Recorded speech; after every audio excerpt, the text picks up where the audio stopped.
السلام عليكم ورحمة الله وبركاته. ازيكم يا حبايبي يا اهلي يا كل حياتي، يا رب تكونوا بخير يا رب. صلى على النبي يا حبايبي.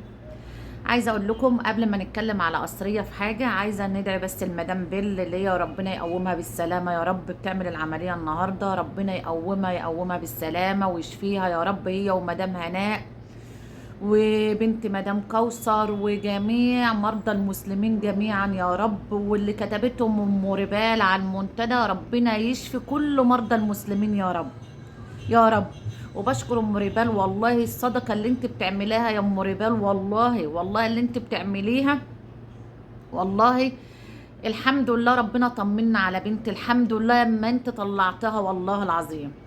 ربنا يسعدك يا رب ويحفظك ويشفي مرضى المسلمين جميعا يا رب. عايزه اقول الاول يا حبايبي برضك قبل ما اتكلم على الحوله اقول حاجه، اقول على الدكتوره رباب ومدام هناء. مدام هناء يا حبايبي ما طلعت كان نفسيتها يا عيني، والعلاج اللي هي بتاخده نفسيتها وحشه جدا جدا. اما اتكلمت على رباب والكلام ده، والله وقت الزعل الواحد ما بيبقاش عارف هو بيقول ايه، او هو تعبان مش عارف يقول ايه. يعني انا لما كنت تعبانه والله بمسك ذات نفس ولادي، ببقى متعصبه عليهم مش عارفه انا بقول ايه. مدام هناء حصلت لها نفس الموضوع، اتعصبت ولا حاجه ومش عارفه يا حبيبتي هي بتقول ايه. رجعت برضك رباب من حبها فيها ومعزتها لها، برضك اتكلمت كلمتين، برضك من حبها فيها اتكلمت وكده. عايزين نقول برضك اقول لكم مدام هناء قلبها طيب جدا جدا وقلبها حنين جدا، اذا كان اللي بيعمل فيها اللي يعني وبتسامحه، يبقى يا جماعة هما ما يرجعهم هيرجعوا لبعض، ما لهمش الا بعض، هما بيحبوا بعض خلاص. والله العظيم احنا فرحنا استغفر الله العظيم، مش عايزين نفرح الشراشيح. وعايزة اقول للشراشيح حاجة، هما بيتعاتبوا كمحبة، او هما كمحبة مش عشان دعم زيكم. اللي هي مثلا واحدة ادت لورك الفيل، ادت لها فلوس بالملايين وقالت لها قولي لسببنا الاعراض اللي سبوا مدام هناء، وزعي كذا ووزعي كذا وعملوا حريقة. ده انتوا ما بتعملوش حريقة الا عشان الدعم والفلوس. لكن اللي حصل ما بين الدكتورة رباب وبيحصل ده محبة وعتاب بس، وهنرجع لبعض واحنا اخوات واهل، وهنفضل ايد واحدة وفي ظهر مدام هناء. ما تفرحوش، مش هيحصل كده ابدا. ربنا يهدي النفوس يا رب ويدوم لبعض يا رب. احنا اخوات ومش هيحصل اي حاجة. عايزة اعرفهم كده كويس، اللي يقول لك افترقوا واللي يقول لك ده بيعملوا ببعض واللي يقول لك استغفر الله، ده عينكم الحسودة. حسبي الله ونعم الوكيل. ان شاء الله مدام هناء ربنا يشفيها يا رب، وترجع لمدام رباب، وربنا يهدي النفوس بينا وما فيش اي حاجة، وبنفضل حبنا واحنا بنحب بعض، كلنا بنحب بعض. وحتى مدام أميمة لو هي برضك اتكلمت كلمة الحق، والله العظيم يا جماعة برضك هنرجع لبعض وما فيش اي حاجة، وربنا يهدي النفوس يا رب. ده اللي انا عايزة اقوله. هنيجي بقى نتكلم على الحولة دي، حسبي الله ونعم الوكيل. طبعا زمان عملت فيديو ومسخرت بكرامتها الارض اللي قبل في اللي فات والتهديدات، وهي عارفة اللي هي اللي بعتلي التهديدات من تبعهم وكده، من خط مصري تبعهم. طبعا ما اتكلمتش ولا جابت سيرة عشان هي عارفة. طبعا لو هي كان زمانها مسكتني، انت عارفة لسانها الزفر كان كلمتني، بس هي ما اتكلمتش ولا جابت سيرة زي ما انتوا شايفين. عشان هي هيبان الحقيقه، اما انا اشتكيت في القريه الذكيه هيبان مين اللي محرض. وانا قلت لها في الفيديو اللي فات، قلت لها لو انت في فرنسا انا هجيب ترتر، انا عارفه عنوان ترتر وعارفه اللي في ترتر هو اللي بتحرضيه، وهجيب ترتر هو وعارفه عنوانه وعارفه كل حاجه. يبقى انت اللي محرضه لهم وانت اللي بتاذيهم، انت اللي بتاذي اخواتك. عشان كده انا بقول لك، وعشان كده اتكتمت. عايزه اقول لها بقى اللي زعلني وكده، اقول لها حسبي الله ونعم الوكيل عليكي انت وشنعان. يعني هي بتقول في، انا ما بشوفلهاش البث بتاعها كله يا جماعه، ممكن حته دقيقه كده او دقيقتين، ما بشوفش لسانها الزفر ده وابتلاءاتها واكاذيبها والكلام ده. بتقول سناء هي اللي بتشتكي مدام هناء، هي اللي بتشتكيها وهي اللي بتروح تبلغ عنها والكلام ده. عايزه اقول لها حسبي الله ونعم الوكيل فيكم. انتوا مالكم؟ انتوا مالكم؟ ما تسجنوا واحده ليه؟ وتقولي ده قاعده ايه، مش عارفه قاعده ايه، يعني قاعده في البيت مسجونه، ما اعرفش ايه كده الكلمه اللي بتقولها نسيتها. يعني حسبي الله ونعم الوكيل. هتستفادي اما تسجني واحده وحيده في الغربه، واحده ما لهاش الا بناتها، انت استنفعت منها يا حوله يا شوارعيه، سب في عرضها 6 سنين.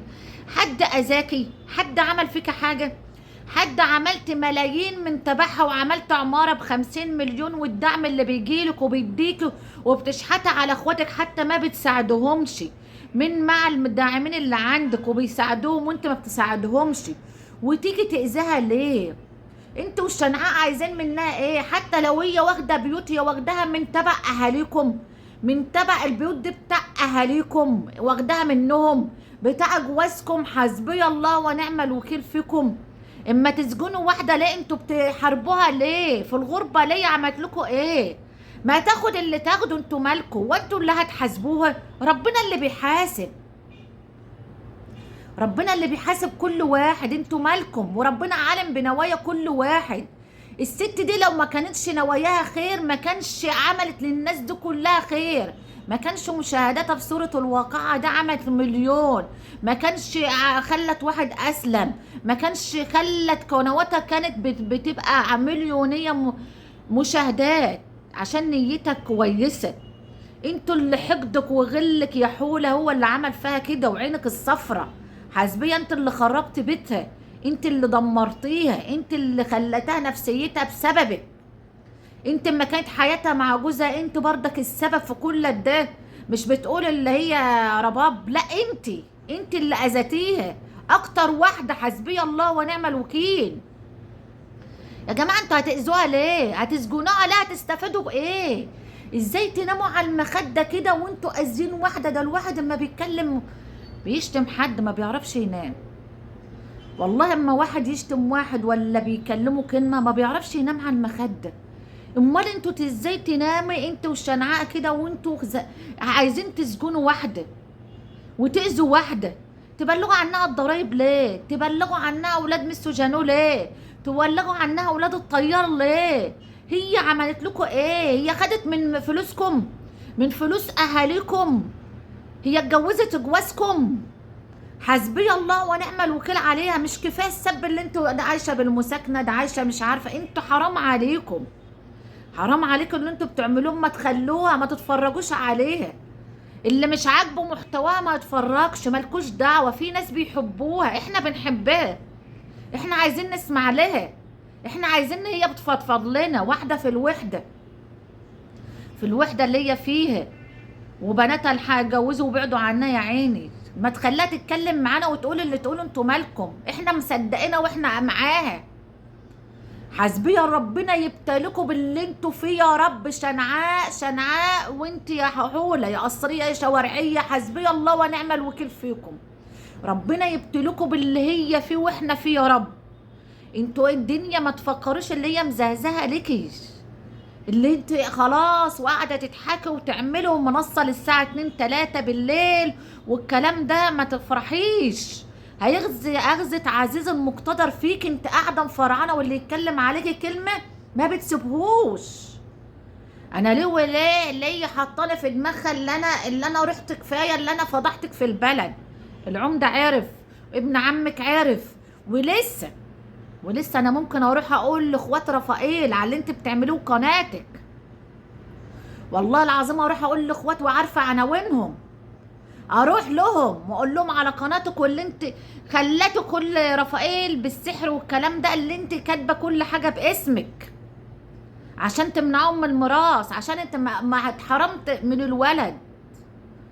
انت ربنا حرمك من الولد ولا هتشوفيه. حسبي الله ونعم الوكيل فيك. انت معاكي بنات، اتقي ربنا شويه. ده ربنا عمل معاكي بنات عشان تتقي ربنا شويه. ما تسبيش عرض حد، ما تسبيش عرض حد. انت واحده ايه؟ لسانك زفر، لسانك قذر، متربيه في الشوارع. ايه ده؟ حتى ماسكه حبايب مدام هناء اللي محترمين، اللي بيمنعوا سب عرض اي حد. اللي عاملين المبادرة اللي هم يعني اليوتيوب ينضف من السب والقذف ده، مش سايباهم، عايزة برضك اعملوهم. اللي ما برستيج، إيه، عهود، كله، رباب، كله مش سايباهم، مش سايبه حد. مدام كوثر المحترمه مسكتها برضك، كله مش سايباه. انت عايزه ايه؟ ربنا يشيل لسانك يا رب وتمتنع عن اليوتيوب خلاص، واليوتيوب ينضف منك. حسبي الله ونعم الوكيل فيكي. عايزه اقول لمدام هناء، مدام هناء قالت كلمه يا جماعه، قالت ما تجيبوش ما تدافعوش عني. عايزه اقول لمدام هناء احنا مش هنرد عليهم، لان كلامهم كله الشرشوحه دي، شرشوحه باريس دي، اللي كل كلامها فعلا ابتلاءات وكذب، ومتابعينها اللي هم شكلها دول بيصدقوها، ومتابعينها القطيع دول اللي هم تبعها وشكلها بالظبط والفاظهم زيها. احنا مش هنتكلم عليهم ولا هنجيب سيرتهم تاني يا مدام هناء. بس انا عايزه اقول لك عشان هم اكولهم كذب اصلا، هي عارفين اللي هي كذابه، واللي بتقوله تعيدوا، واللي بتقوله تعيدوا، والكرتونه اللي تقوله تعيدوا، مش لاقيين حاجه يقولوها اصلا. بس انا عايزه اقول لك حاجه يا مدام هناء، عايزه اقول لك اطلعي فضفضي معانا، احنا اهلك. وعايزه اقول لك على حاجه كمان. انت بتقولي انت بتقولي حاجه بقوا، بتقولي ايه؟ هي بتقول حاجه مدام هناء، بتقول كلكم استنفعتوا منك. طب احنا استنفعنا منك يا مدام هناء، بس انت استنفعتي حاجة أكبر أكبر أكبر أكبر من الفلوس. استنفعتي اللي ربنا يجازيكي كل خير على اللي انت بتعمليه. ربنا نابك أكبر ثواب، اللي انت كنت سبب في ثواب وخير للناس وخير ثواب لمدام فراولة اللي هي كانت بتربي يتامى، ربنا رزق لها منها مدام بيل، أو اللي هي مثلا تساعدها اللي هي مدام في ولادها اليتامى.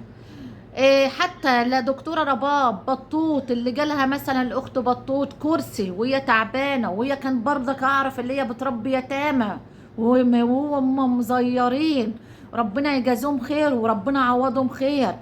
انا انا ما انساش جمايلك علينا، اللي انت كسبت ثواب برضك في بنت كان ربنا رزقك وربنا عملنا البصيرة، اللي انا عرفت اللي انت مظلومة واتكلمت في حقك، لان ربنا جعلني ليه اهل ومحبين، وربنا رزقني برضك لبنت اللي انا مش عارفه اجهزها دي، الحمد لله بحبايب مدام هناء. يا رب يا رب يجازيهم كل خير ويوسع رزقهم كمان وكمان، اللي هم يساعدوا بنت يتيم. حتى الفلوس دي والله العظيم جات، يمكن ما اقولكيش اللي جات كمان في وقتها اللي انا ولاده كانوا تعبانين وما كنت مهمله فيهم. مش الدكاترة كان غاليين، برضك الفلوس اللي بتيجي من المعاش والوظيفة وده ما بتقضيش. ربنا جعلك برضك اللي انت والله العظيم اللي كنت مهملة في علاج ولادي، اللي انا دلوقتي بعالج ولادي وقدامهم لأحسن دكاترة، الحمد لله والله العظيم. يعني دي كفايه اللي انا بعالجهم والله العظيم، السبب كنت انت. يبقى انت يا مدام هناء عملت خير كبير جدا جدا جدا. احنا خدنا، يعني انت كنت السبب، بس انت ربنا يجازيك كل خير وثواب انت عملتيه في اي حد يعني دافع عنك والله العظيم، يعني او اتكلم كلمة عنك كنت السبب فيه. ربنا يجازيك كل خير يا رب. والله جزاكي اللي انا بقول لك اللي انت عرفت اعالج ولادي بسببك، وديتهم لاحسن دكاتره، وربنا ان شاء الله هيقف معايا بقى واكمل جهاز بنت ان شاء الله. عايزه اقول لك يا مدام هناء اللي انت خدي اجازه، خدي اجازه وتعالي انزلوا مصر، بيوتنا كلها مفتوحه لك والله العظيم. خلي ياسمين وفيروز يقعدوا في البيت يدفعوا فواتير الكهرباء الحاجات دي، وقعدي معانا، بيت ام رنا مفتوح لك والله العظيم، تيجي تشرفيني هخدمك بعيني، هخدمك والله العظيم يا مدام هناء بعناية والله العظيم. انا قاعده لوحدي ولا معايا راجل ولا معايا حاجه، والحمد لله شقتي نظيفه وشقتي حلوه والله العظيم. هشيلك جوه عينيا واخدمك بعينيا. انزلي بيت اختك ام رنا مفتوح والله في المحله، احنا جنب طبعا العباسي اللي انت رحتيه قبل كده واشتريتوا منه الحاجات، احنا جنبه. عايزه اقول لك تشرفيني وانزلوا مصر غيري جو. وعايزه اقول لكم كمان في نهايه البتاع يا جماعه، والله العظيم انا هحاول اعمل باذن الله، اجيب 2 كيلو لحمه واعمل وجبات لمدام بيل ومدام هناء وجميع اللي هم مكتوبين في منتدى وولادي.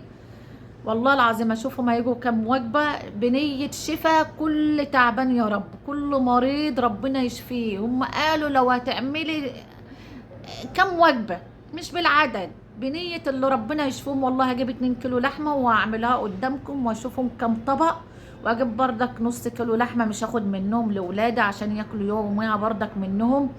والله هعملها باذن الله بنيه ما انساش جمايلكم عليا. والله العظيم انتوا اهلي، انا نفسي ما اعملش فيديوهات، انا نفسي اللي انا اقعد اتكلم معاكم احكي لكم زي مدام هناء. انتوا اخواتي واهلي، اتكلم معاكم كده وخلاص. انا ما كنتش عايزه اعمل فيديوهات على حد او اتكلم على حلميه او زاهيه او اتكلم على حد. انا عايزه بس ندعي المدام هناء، ندعي لحبايبنا، نشوفهم، ندعو لهم بس كده وابقى معاكم، بس ده اللي انا عايزاه. وان شاء الله هعمل الوجبات واصورها لكم، وربنا يشفي الجميع يا رب. ربنا يشفيكم ومدام هناء وكل حبايب مدام هناء كده، ينوروا اليوتيوب تاني يا رب. ربنا ينوروا تاني كده ويجعل كلمة ام ربال، كلمة الصوت كلمة الحق، مدام أميمة أسد اليوتيوب، مدام فراولة اليوتيوب، كلهم منورين اليوتيوب. مدام كوثر اللي هي الطيبة، كلكم والله العظيم اليوتيوب بينور بكم يا حبايبي. استودعكم الله، والسلام عليكم ورحمة الله وبركاته.